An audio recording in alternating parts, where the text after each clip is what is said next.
The long road home seemed to go on and on. The road continued to stretch in front of the vehicle endlessly. The light that shone through the branches of the tall, green trees danced across the window in random patterns, and every once in a while, obnoxiously shining in your eyes. The surroundings were full of deep green trees forming a forest around the road. The only sound was the sound of the car's engine as it traveled down the path. It was peaceful and left a serene feeling. Although the ride seemed like a nice one, it lacked every form of nice from its two passengers. The middle-aged woman behind the steering wheel had neat short brown hair that fit her complexion quite well. She wore a green V-neck t-shirt and a pair of blue jeans. Diamond stud earrings decorated each of her ears, which partially showed from behind her haircut. She had deep green eyes, which her shirt brought out, and the lighting seemed to make them more noticeable. There wasn't anything significant about her appearance. She looked like any other average mother you would see on TV shows and the like. However, the one thing that made her different than the average mothers was the dark bags she had under her eyes. Her facial expression was gloomy and sad, although she genuinely looked like someone who smiled a lot. She would sniffle every once in a while, and occasionally glance in the rearview mirror to look at her son in the back seat, who was hunched over partially, with his arms held tight around his chest, and his head pressed against the cold window.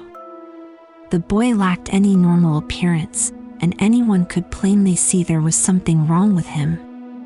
His messy brown hair went every which way, and the luminescent lighting brought out his pale, almost gray skin. His eyes were dark, unlike his mother's, and he wore a white t-shirt and scrub pants that had been provided for him by the hospital. The clothes he had worn before were so shredded and blood-stained that they weren't wearable anymore.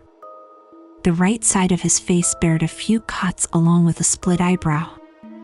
His right arm was bandaged all the way to the shoulder, which had been shredded when his right side hit the shattered glass. His injuries appeared to be painful, when in reality he couldn't feel anything.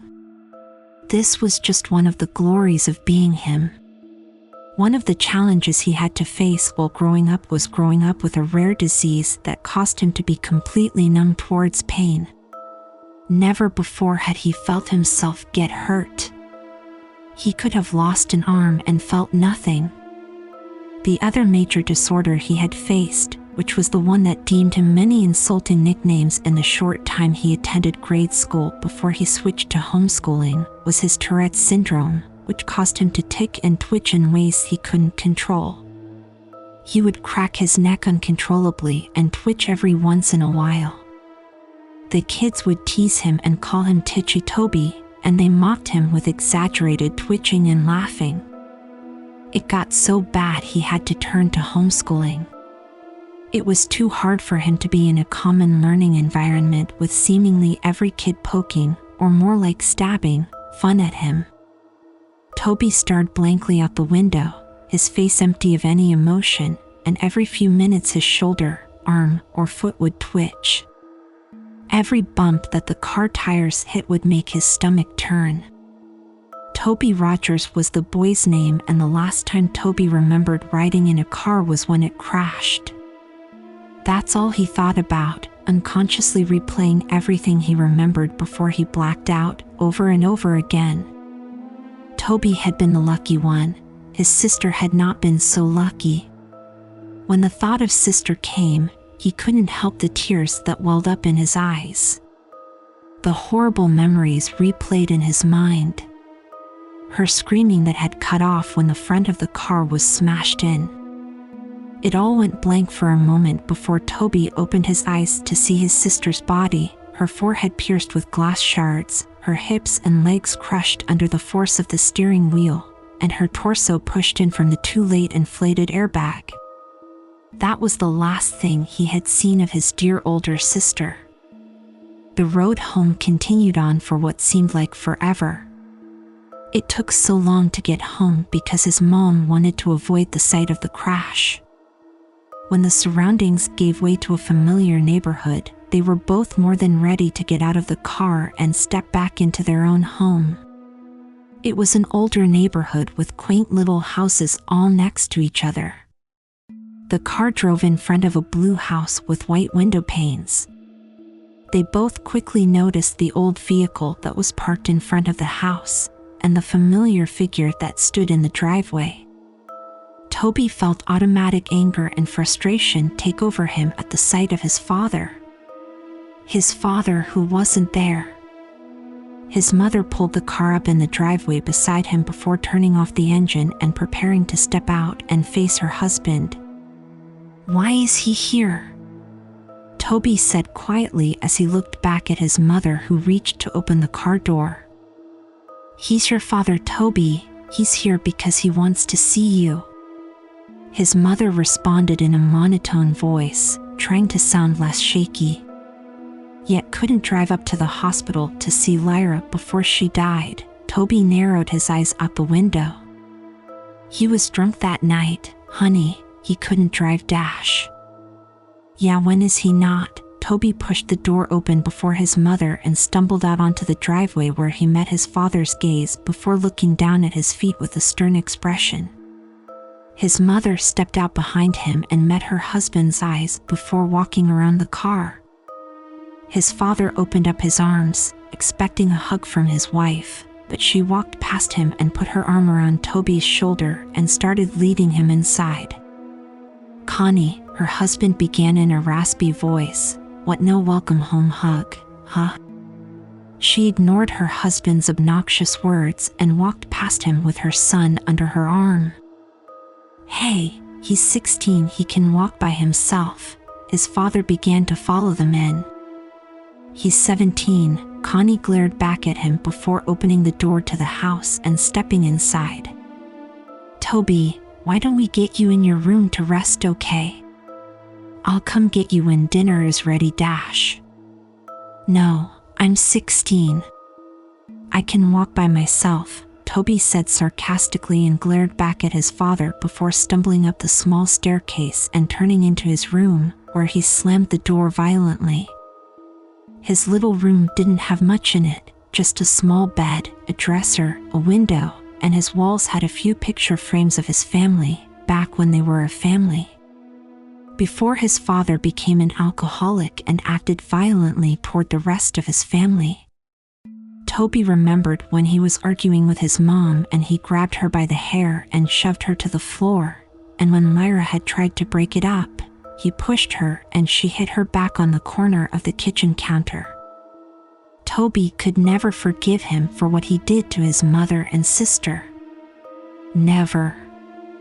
Toby didn't care how much his father beat him down, he couldn't feel it anyway. What he did care about was how he intentionally hurt the only two people he cared about. And when he was waiting in the hospital where his sister took her last breaths, the only one who didn't rush there was his dad. Toby stood by the window and looked out at the street. He could have sworn he saw something out of the corner of his eye, but quickly blamed it on the meds he was on. When dinner time had come and his mother called up to him, Toby came down the stairs and hesitantly sat down at the table across from his father, and in between his mother and an empty chair. It was quiet as his parents picked at their food, but Toby refused to eat.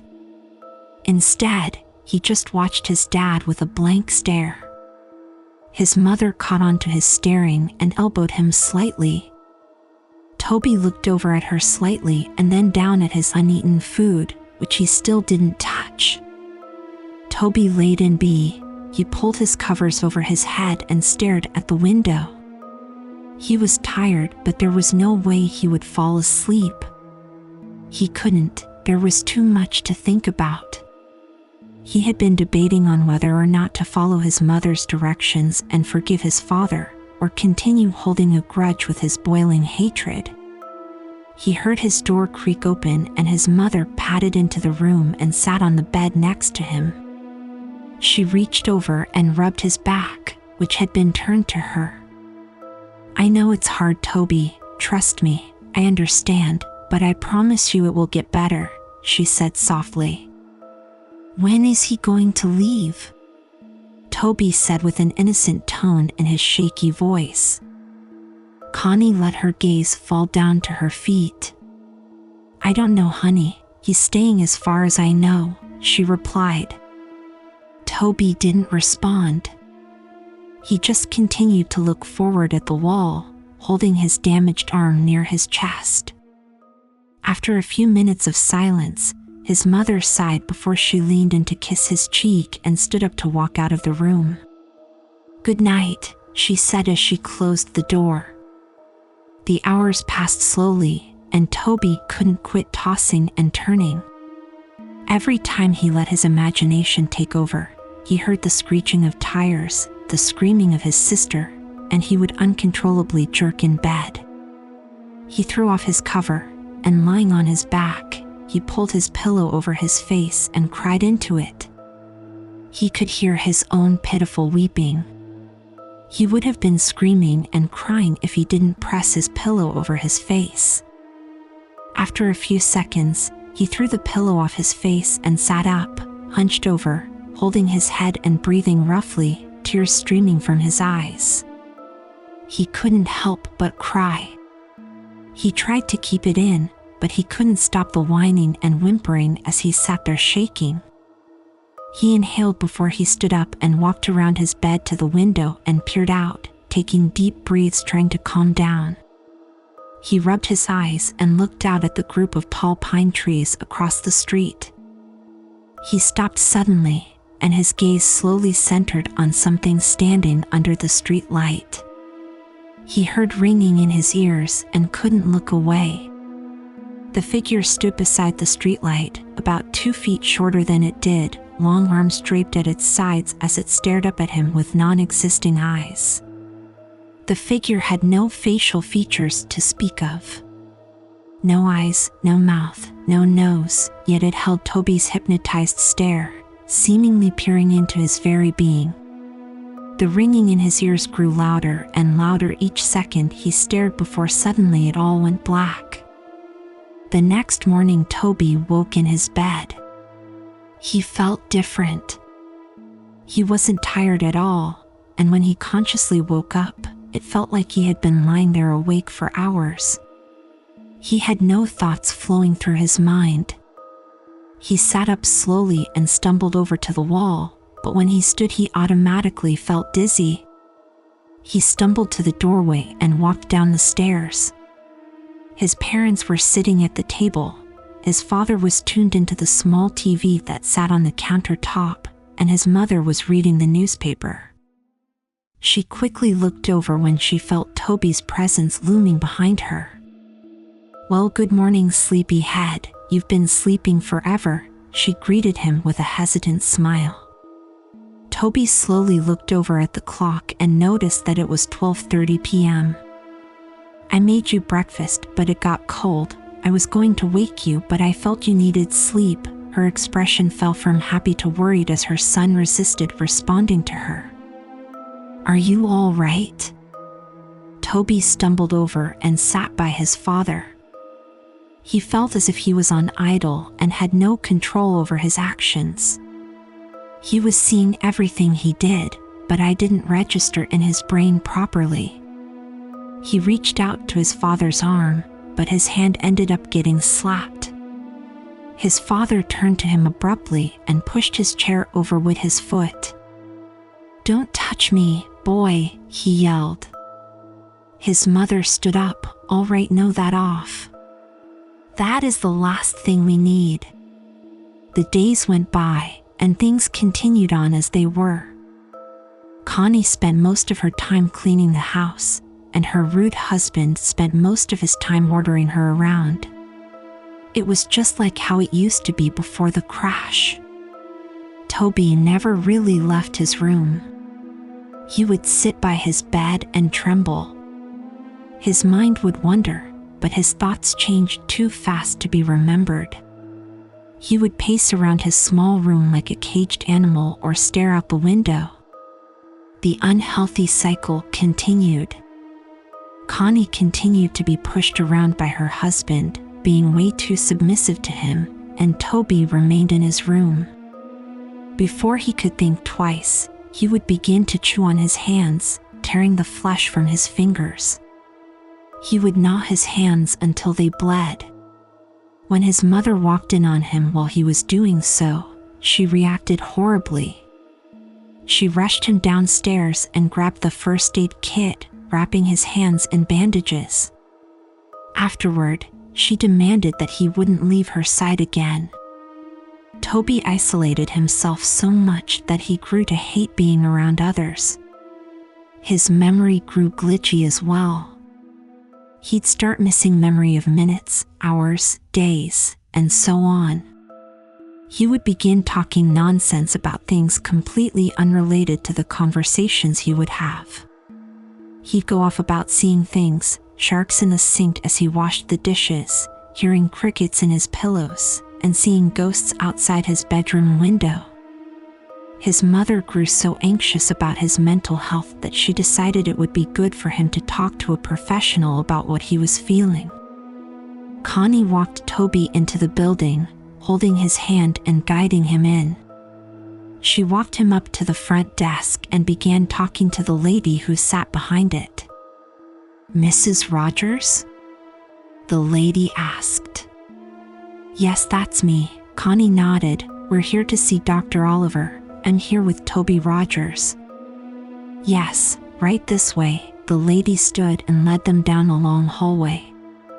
Toby looked at the framed artwork down the halls and tuned into the sound of the lady's high heels on the hardwood floor.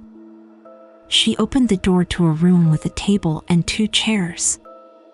"If we can get him to sit in here for a few minutes, I'll get the doctor." She smiled and held the door open. Toby stumbled into the room and sat down at the table. He looked over at his mother and the lady before the door slowly shut behind them. He looked around the room before he held up his tightly bandaged hands and began to bite at the bandages to unwrap his hands, but he was interrupted as the door swung open and a young woman in a black and spotted dress with light blonde hair stepped in, holding a clipboard and a pen. "Toby?" she asked with a smile. Toby looked up at her and nodded. "Nice to meet you, Toby. My name is Dr. Oliver." She put her hand out for him to shake but hesitantly pulled away when she noticed his bandaged hands.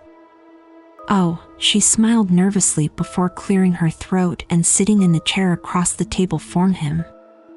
"So I'm going to ask you a few questions. Try to answer them as honestly as possible, okay?" She placed her clipboard down on the table. Toby nodded slowly and held his restrained hands in his lap. "How old are you, Toby?" 17, he responded quietly. She wrote that down on the paper that was clipped to the clipboard. "What is your full name?" "Toby Aaron Rogers." "When is your birthday?" "April 28th. "Who is your immediate family?" Toby paused for a minute before answering her question. "My mom, my dad, and," he stopped, "and my sister." "I heard about your sister, dear. I'm really sorry." Her expression faded into a sad, pity-filled look. Toby nodded. "Do you remember anything from the crash, Toby?" Toby looked away from her. His mind went blank for a moment. He looked down at his lap, and in the surrounding area, he heard a faint ringing sound. His eyes widened and he froze in place. "Toby?" the counselor asked. "Toby, are you listening?"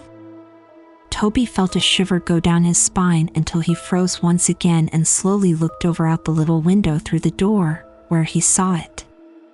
A dark, featureless figure, peering in at him. He stared, eyes widened, the ringing growing louder and louder until suddenly the loud voice of the counselor broke his trance. "Toby!" she yelled. Toby jumped and fell sideways out of his chair and backed up into the corner. Dr. Oliver stood up, holding her clipboard to her chest. A surprised look in her eyes. Toby met her eyes again, his breath hitching as he twitched. That night, Toby lay in bed. His eyes were dazed as he stared straight up at his ceiling. He could feel himself begin to doze off when he heard the scattering of footsteps down his hallway. He sat up and looked towards the doorway, his door wide open. There was no light, everything was lit by the luminescent blue glow of the moon through his window, leaving a cold lighting. He stood up and slowly made his way toward the doorway when suddenly the door, which previously was wide open, slammed in his face. He gasped and fell back. He was out of breath when he hit the ground and he began breathing heavily, his eyes wide open. He waited for a few seconds before getting back on his feet. He reached out and grasped the cold door handle with his bandaged hat and it creaked open. He looked out into the dark hallway and tiptoed out of his room. The window at the end of the hallway lit up the darkness with blue moonlight as he padded his way down.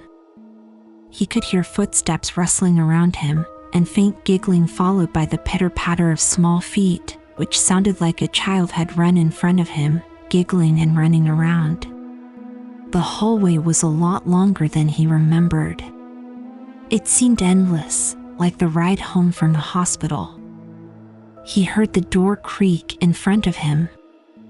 "Mom," he called in a shaky voice. Suddenly a door slammed behind him and he jumped and turned around. Behind him, he heard a long eerie groan that sounded like croak right in his ear. He turned around as fast as he could and was suddenly face to face with none other than his dead sister.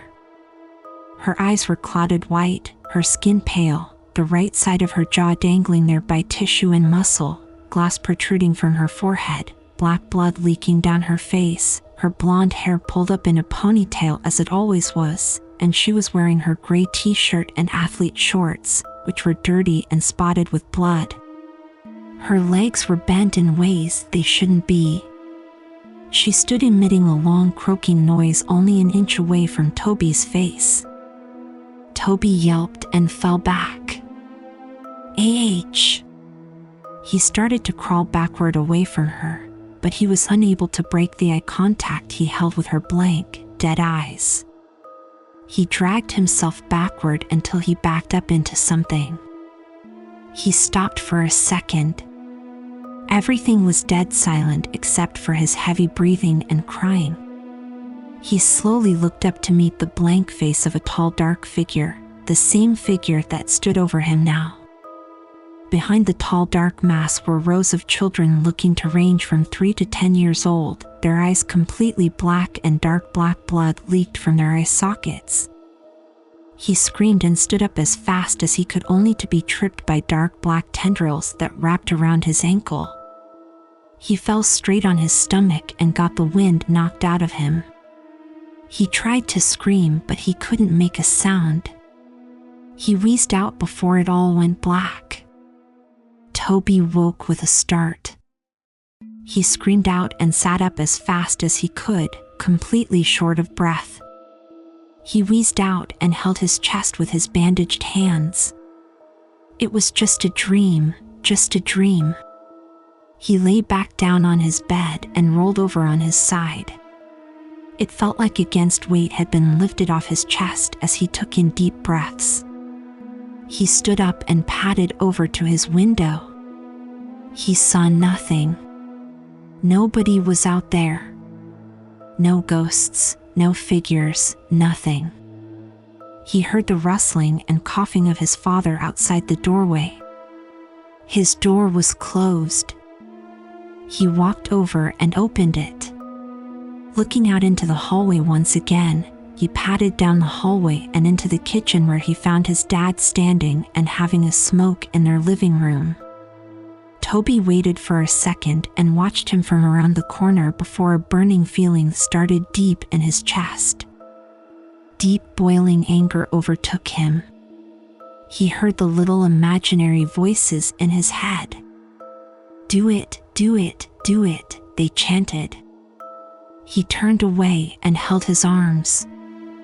He felt like he actually had control over himself, unlike he did for the past few weeks since he got home from the hospital. He actually had complete thoughts for just moments before the chanting of the little voices in his head clouded them. Kill him, he wasn't there, he wasn't there, kill him, they continued on. Toby trembled. No, he wasn't going to do it. What, was he going crazy? No, he won't kill anyone. He can't. He hated his father, but there was no way he was going to kill him.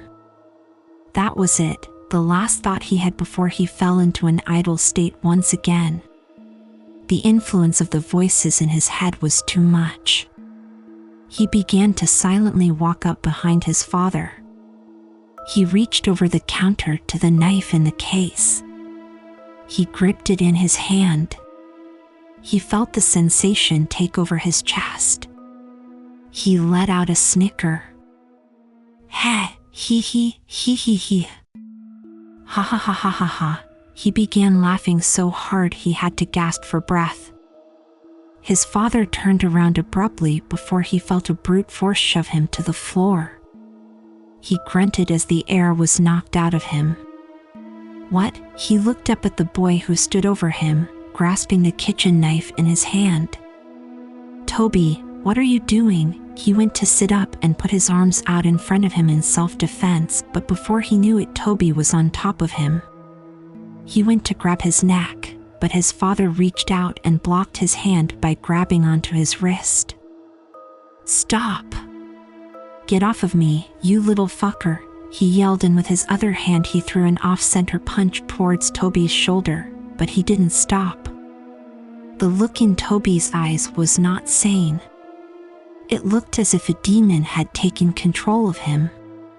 He yelled back and went to stab the knife into his father's chest, but his father blocked him and grabbed onto his wrist once again. He went to shove him back, but Toby kicked his feet out in front of him and landed a hard blow straight to his father's face.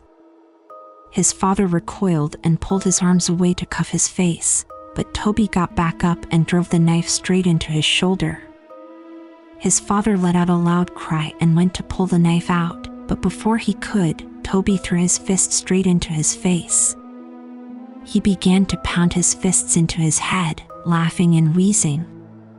He cracked his neck and grabbed the knife and ripped it out of his father's shoulder. He drove it deep into his dad's chest and repeatedly stabbed into his torso, blood spilling out and getting splattered everywhere. He didn't stop until his father's body went still. He threw the knife over to the side and leaned over his body, coughing and panting. He stared at his father's smashed-in face and sat there twitching until a loud scream broke the silence. He looked over to see his mother standing a few feet away, covering her mouth, tears streaming down her face. "Toby," she screamed. "Why did you do that?" she cried. "Why?" she screamed. Toby stood up and began to back away from his father's bloody corpse. He began to back out of the kitchen. He looked down at the blood-soaked bandages on his hands and looked up at his mother one last time before he turned and ran out of the house. He ran into the garage and slammed his hand against the control panel on the wall and pushed the button to open the garage door. Before he ran out, he noticed his father's hatchets, which had been hanging on the tool rack above a table full of jars filled to the brim with old rusted nails and screws. One of the hatchets was new. It had a bright orange handle and a shiny blade, and the other was old with a wooden handle and an old, dull blade. He grabbed both and looked down at the table, and he saw a box of matches, and under the table was a red gasoline tank. He held both of the hatchets in one hand and grabbed two matches and gasoline before running out of the garage, down the driveway and up the street. As he approached the streetlight that he could see out his own bedroom window, he heard police sirens in the distance. He turned around and the red and blue flashing lights came rushing down the street. Toby stood for a second before he pulled open the cap on the gasoline tank and ran down the street, spilling gasoline all over the street after him. He turned and ran into the trees. He poured the last bit of gasoline out before he reached into his pocket and pulled out a match. He struck it against the box and immediately dropped it. In an instant, flames burst around him. The fire caught on the trees and bushes around him, and before he knew it, he was surrounded by fire. The silhouettes of police cars were visible through the flames as he backed away into the forest around him. He looked around, but his vision was blurred, his heart was pounding, and he closed his eyes for a moment. This was it. This was the end. Toby felt a hand on his shoulder. He opened his eyes and looked over to see a large white hand with long bony fingers resting on his shoulder. He followed the arm that was attached to the hand up to a dark, towering figure. It appeared to be wearing a dark black suit, and its face was completely blank. It towered over Toby's small frame as it looked down on him. Tendrils reached out from its back. Before Toby knew it, his vision blurred and he heard the sound of ringing in his ears. Everything went blank. That was it. That was the end. That was how Toby Rogers died. A few weeks later, Connie sat in her sister's kitchen. His sister, Lori, sat next to her drinking a cup of coffee. About 3 weeks ago, Connie lost her husband and her son, and a few weeks before, she had lost her daughter to a car crash. Since then, she moved in with her sister. The police were keeping her busy. They had just finished cleaning up the case, and the story had been released 2 weeks ago. The focus of the world seemed to have shifted to completely new stories. Lori switched the TV on to a news broadcast. On the TV, the news reporter began introducing the new headline. "We have breaking news. Last night, there have been reported the murder of 4 individuals. There are no suspects yet, but the victims were a group of middle school kids who had been out in the woods late last night. The kids had been bludgeoned and stabbed to death. The investigators have discovered a weapon at the crime scene. It appears to be an old, dull-blade hatchet, as you can see here." The picture changed to show snapshots of the weapon exactly as it was left at the crime scene. Investigators have pulled the name of a possible suspect, Toby Rogers, a 17-year-old boy who stabbed his father to death a few weeks ago and tried to cover up his escape by setting a fire in the streets and forest area around the neighborhood. Although they believed the young boy had died in the fire, investigators suspect Rogers might still be alive, due to the fact that his body was never found.